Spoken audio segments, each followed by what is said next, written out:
দাম কমেছে তাই সুযোগটা কাজে লাগাতে পারেন। সারা বছরের জন্য টমেটো একদম সঠিক পদ্ধতিতে ফ্রোজেন করে রাখুন। কালার টেস্ট একদম ঠিকঠাক থাকবে।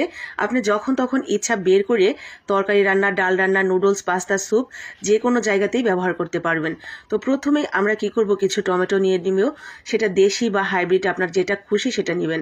এরপরে টমেটোগুলোকে আস্ত অবস্থাতেই ভালো করে ধুয়ে নিতে হবে। ভালো করে ধোয়া হয়ে গেলে এগুলোর বোটার অংশটা আমরা কেটে ফেলে দিব।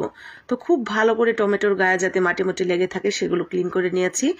এখন এই টমেটোর বোটার অংশটা আমরা কেটে ফেলে দিব এবং ছোট ছোট করে টুকরো করে নেব। আমরা এগুলো সিদ্ধ করব, তাই দ্রুত সিদ্ধ হওয়ার জন্য একটু ছোট ছোট করে টুকরো করে নিচ্ছি। তো ঠিক এইভাবে আমি 4 ফালি দিয়ে কেটে নিয়েছি। তো সবগুলো টমেটো আমার কাটা হয়ে গেছে। এখন এগুলো আমরা 2 মিনিটের জন্য সিদ্ধ করে নেব। তো সিদ্ধ করার জন্য আমরা দিয়ে দিব কড়াইতে, তবে খুব বেশি পানি দিব না, অতিরিক্ত যাতে পানি না হয়ে যায় এটা খেয়াল রাখবেন।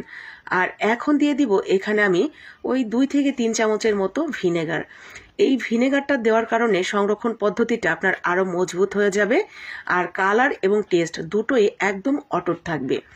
তো সামান্য একটু ভিনেগার অ্যাড করে দিয়ে আমরা এটা ঢেকে দিচ্ছি 1.5 থেকে 2 মিনিটের জন্য। 1.5 থেকে 2 মিনিটের মধ্যে এটা একদম সুন্দরভাবে সিদ্ধ হয়ে যাবে। টমেটো সিদ্ধ হতে খুব বেশি সময় লাগে না। তো এই পর্যায়ে আমি একটু নাড়াচাড়া দিয়ে আপনাদের দেখাই। ঠিক এইরকম যখন হালকা হালকা একটু পানি থাকবে তখন আমরা এটা চুলা অফ করে দিব। হালকা একটু পানি পানি রেখেছি, তার কারণ এটা আমরা ব্লেন্ড করে নেব যাতে খুব বেশি কষ্ট না হয় ব্লেন্ড করার সময়। যার কারণে হালকা সামান্য একটু ভেজা ভেজা রেখেই চুলাটা বন্ধ করে দিয়েছি। ঠান্ডা করে নিয়ে এগুলো আমরা দিয়ে দিব ব্লেন্ডারের জারে। খুব ভালো করে মিহি করে একটা পেস্ট তৈরি করে নেব। তো এই তো আমার কিন্তু সুন্দরভাবে পিউরিটা রেডি হয়ে গেছে।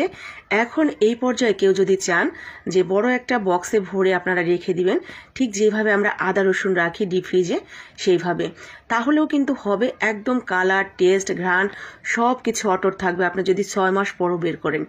তো এরপরে আমরা ভাবে না রেখে আর একটা পদ্ধতিতে রাখবো, সেটা হলো এই যে আইস জমানোর যে ট্রেগুলো থাকে এগুলোতে আমরা রেখে দিব সুন্দর করে। তো এইভাবে আমরা কিছুক্ষণ রেখে দিলে এগুলো কিন্তু পুরোপুরি জমে যাবে। জমে গেলে তারপর আমরা এগুলো বের করে নেব। বের করে এরপরে আমরা একটা এয়ারটাইট বক্সে ভরে রেখে দিব। এতে করে কি হবে, একটার সাথে আর একটা কিউব লেগে যাবে না। আপনি যখন তখন বের করে সাথে সাথেই কিন্তু কিউবটা দিয়ে রান্না করে নিতে পারবেন। ওয়েট করতে হবে না আপনার পুরো বক্স বের করে যে কখন খুলবে কখন রান্না করবেন এরকম করতে হবে না। তো এই কিউবগুলো আমরা এখন রেখে দিচ্ছি, জমানোর পরে দেখাচ্ছি এগুলো কীরকম হয়। তো আমি রেখে দিচ্ছি 1 ঘন্টার জন্য। 1 ঘন্টার মধ্যে এগুলো জমে যাবে ছোট ছোট কিউব। তো এই তো 1 ঘন্টা পর আমি বের করে নিলাম। দেখেন একদম পুরোপুরি জমে গেছে। এখন এগুলো বের করে নিয়ে আমরা এয়ারটাইট বক্সে ভরে সারা বছরের জন্য রেখে দিতে পারবো। যখন ইচ্ছা তখন আপনারা বের করে 2টা-3টা করে কিউব দিয়ে তরকারি রান্না করতে পারবেন। যখন ডাল রান্না করবেন ডালের মধ্যে 2টা কিউব ছেড়ে দিলেন।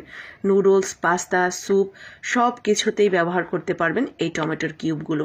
কালার, টেস্ট একদম প্রথম দিন যেরকম রেখেছিলেন ওরকমই থাকবে আপনি 6 মাস পরও যদি ব্যবহার করেন তাও।